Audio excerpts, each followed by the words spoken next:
I enjoy going to Malaysia.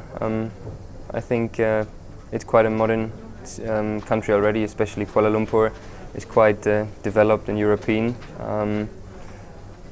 Yeah, I think the conditions, the weather conditions are very different to Europe.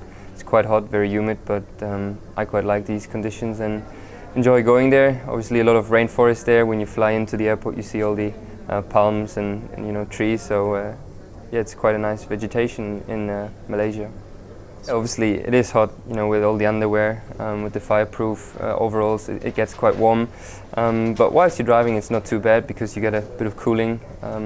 The wind is cooling down a little bit, but once you stop the car, it gets hotter. When you stop in the garage, the guys push the car back into the garage, and suddenly all the heat from the engine, from the tires, etc., is coming, into the cockpit. Then it gets really hot in there. But we try to, prepare prior to Malaysia for that heat to be able to deal with it.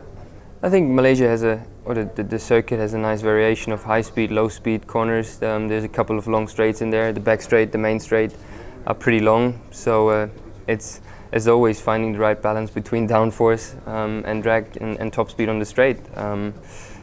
Obviously, the track temps and ambience are very high, so tire degradation is historically quite high. So you need to find a setup which is quite easy on the tires for a dry race.